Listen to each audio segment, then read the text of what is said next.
της 28ης Οκτωβρίου 1940, η ηλεκτρονική εφημερίδα του σχολείου μας παρουσιάζει ένα ειδικό αφιέρωμα, το οποίο επιχειρεί να αναδείξει την ανθρώπινη διάσταση του έπους του 40. Μέσα από τα podcast «Φωνές από το μέτωπο», επιδιώκουμε να υπερβούμε τη συμβατική ιστορική αφήγηση και να στρέψουμε το βλέμμα μας στην προσωπική εμπειρία του πολέμου. Οι αφηγήσεις αυτές δεν προέρχονται από επίσημα στρατιωτικά αρχεία, αλλά από τα βάθη της ψυχής απλών ανθρώπων, στρατιωτών στο αλβανικό μέτωπο και των οικογενειών που άφησαν πίσω.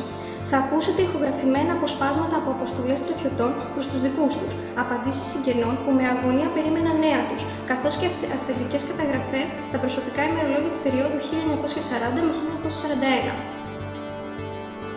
Πρόκειται για συγκλονιστικά ντοκουμέντα που αποκαλύπτουν τον αγώνα για επιβίωση, τις κακουχίες του χειμώνα, την αταλάντευτη πίστη στη νίκη, τον πατριωτισμό, αλλά κυρίως τη δύναμη των ανθρώπινων δεσμών εν μέσω της δίνης του πολέμου. Αυτά τα κείμενα είναι πολύτιμα, γιατί μας επιτρέπουν να νιώσουμε το κλίμα του 40, όχι ως μία σελίδα της ιστορίας, αλλά ως βίωμα. Μας μεταφέρουν την οσμή του χιονιού, την ελπίδα για το επόμενο γράμμα και την ένταση της μάχης, όπως τα έζησαν οι πρωταγωνιστές τους. Οι φωνές αυτές που αναδύονται μέσα από τα χρόνια προσφέρουν μια μοναδική οπτική στη θυσία και το ήθος της γενιάς εκείνης, υπενθυμίζοντάς μας ότι πίσω από κάθε ιστορικό γεγονός βρίσκονται ατομικές ιστορίες θάρρους, ελπίδας και αγάπης. Σας καλούμε να ακούσετε τις φωνές από το μέτωπο, αποτείοντας φόρο τιμής σε εκείνους που με τις πράξεις και τα λόγια τους διαμόρφωσαν την ιστορική μνήμη του τόπου μας, μας εξασφάλισαν το δικό μας σήμερα. Γράμματα από το μέτωπο. Αγαπητέ μου θεία και θεία, σας φιλώ καθώς και τα ξαδέρφια μου. Να με συγχωρείτε που άρχισα να σας γράψω. Όχι από καμιά κακία, καθώς έχω γράψει και της νονάς μου να σας γράψει εκ μέρους μου. Διότι εγώ τώρα δεν μου μένει καιρός, ούτε καν για φαγητό, εφόσον το βρωμερό έθνος η Ιταλία θέλησε να μας πάρει την ελευθερία μας και προσπαθούσε, καθώς γνωρίζετε, με τον πιο άτιμο τρόπο να μας βγάλει στον πόλεμο. Θα προσπαθήσουμε με ό,τι τρόπο μπορούμε να τους νικήσουμε, έχοντας μπροστά του το Θεό. Και το αισχρό έγκλημα που μας έκαναν στις 15 Αυγούστου της Παναγιάς θα το πληρώσουν ακριβά. Έως τώρα βαδίζομαι εμπρός. Εύχομαι και ως το τέλος. Σας φιλώ, ο ανιψιός σας Παναγιώτης. Αποστολεύς, αξιωματικός Δημήτριος Ράμπος. Φανή μου, η άνοιξη εδώ μύρισε, φαντάζομαι αυτού. Τι μορφές θα έχει στα τέλη σου αυτού. Γύρω τα μαγικά χορτάρια θα τα μαζέψει και θα λέει: Πού είναι ο Μίτσος να φάει, αλλά Φανή μου τρώγω κι εγώ. Βάζω κανένα στρατιώτη να μου μαζεύει πότε και τα βράδια. Ως εκ τούτου, να μην λέει ότι ξέρουμε από κάτι τέτοιο. Μόνο εσένα στερούμε και τα παιδιά. Σας φιλώ όλοι. Αγαπητά μου παιδιά, Άγγελε, Ντόντο, σας φιλώ πολλές φορές. Με χαρά έμαθα ότι η δασκάλα σας είναι καλή και την ακούω. Να μάθετε γράμματα και εγώ θα σας φέρω πολλά πράγματα όταν θα έρθει. Είμαι καλά και σας φιλώ και εσείς να φιλήσετε τη μαμά σας. Ο μπαμπάς σας Μίτσος. Αποστολεύς αξιωματικός Ιωάννης Χατζηκλιμάνοβου. Χθες έλαβα ένα σας γράμμα και σήμερα άλλο ένα με δεματάκι, γλυκά και σαλάμι. Χάρηκα πολύ. Σας ευχαριστώ και ιδιωτέρως τη μαμά που με τα γλυκά της με έκανε και νόμιζα πως ευρισκόμουν στο σπίτι. Την παραμονή του Αγίου Βασιλείου της είχα στείλει τηλεγραφικώς 500 δραχμές στο Πολύβιο. Πιστεύω να τα έχει πάρει την ίδια μέρα. Επίσης με ένα προηγούμενο γράμμα σας έστειλα 3 φωτογραφίες που για να ικανοποιήσω την επιθυμία σας. Πιστεύω να τις ελάβατε. Χαιρετισμούς στη μαμά, στη Μαρία, το Στέλιο, Πολύβιο, Κατίνα και εις όλους τους συγγενείς και γνωστούς. Αποστολεύς υποαξιωματικός Νικόλαος Χαρλαμπίδης.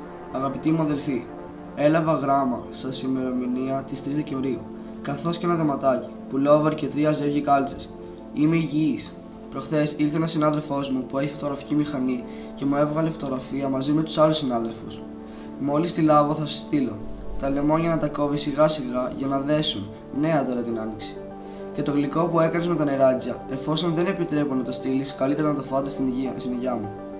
Χθες μας έφεραν 2 κλίβανους και εγώ μεταξύ των πρώτων κλιβανίστηκα και τα ρούχα μου και τις κουβέρτες και έτσι ησυχάσαμε από τις πύρες.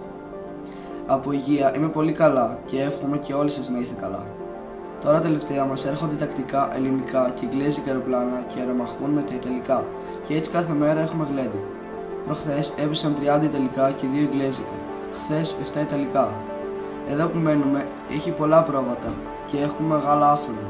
Σήμερα πήρα 2 κάδες με τον αξιωματικό μου μαζί και έκανα ένα ριζόγαλο πρώτης τάξης. Πολύ τακτικά φτιάχνουμε ριζόγαλο. Όταν έρθω στην Αθήνα θα το φτιάχνω εγώ, διότι έμαθα καλά. Και αρνάγια του γάλακτος αγοράζουμε πολύ συχνά.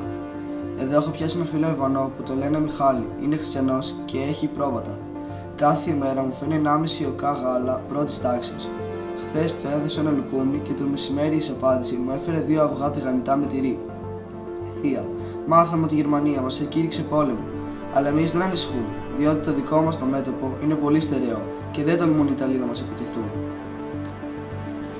Αποστολεύς, στρατιώτης Γεώργιος Χατζικοσταντής. Είμαι καλά και αυτό επιθυμώ και για εσάς. Μάθατε 2 μέρες τώρα, βρίσκομαι μαζί με τον αγαπητό μου, εξάδελφο Νίκο.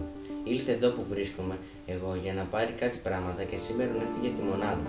Δεν φαντάζεσαι τη χαρά και τον λιονό μας, για τη συνάντηση αυτή που έγινε ύστερα από 5 μήνες.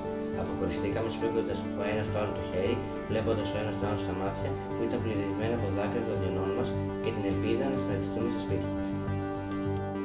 Γράμματα από συγγενείς και φίλους. Αποστολεύς Ιφηγένα και Χαγιά. Πώς το περνάτε αυτό στα χιονισμένα βουνά? Διαβάζουμε στις εφημερίδες τα κατορθώματα του στρατού μας και η ψυχή μας πλημμυρίζει από θαυμασμό και υπερηφάνεια. Κάθε ομοξυμωτικός στρατιώτης παρουσιάζεται τώρα στα μάτια μας όχι σαν ένας απλός άνθρωπος, αλλά ένας ήρωας, ένας ημίθεος. Αποστολεύς Ζωή Καραγεωργίου.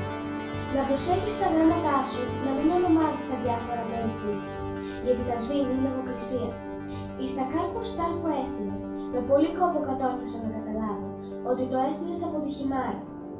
Έτσι μπράβο, κυνηγάτε τους στους μακαρονάδες και μην ξεχάσεις να μου φέρεις όταν έρθεις ένα ιταλικό ενθύμιο. Από το Δημητράκη έχουμε να πάρουμε γράμμα από τα 30 Δεκάτου του 40, γιατί και αυτοί τους έχουν πάρει για καλά στο κυνήγι και δεν μπορούν να μας γράψουν. Τα μόνο νέα για το Δημητράκη τα μαθαίνουμε από τραυματίες φίλους του που έρχονται σε νοσοκομεία των Αθηνών. Αυτή την εβδομάδα έφεραν και τον Πάντο με κρυοπαγίδα. Ο Πάντος μας είπε ότι ο Δημητράκης είναι πολύ καλά. Αποστολεύς Μανώλης Αβραμίδης.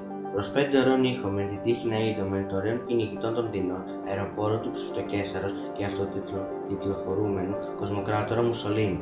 Νομίζω ότι είναι περιττό να σου γράψω, διότι εσύ με τα ίδια σου τα μάτια είσαι θεατής αυτών. Τα νέα μας είναι τα ίδια.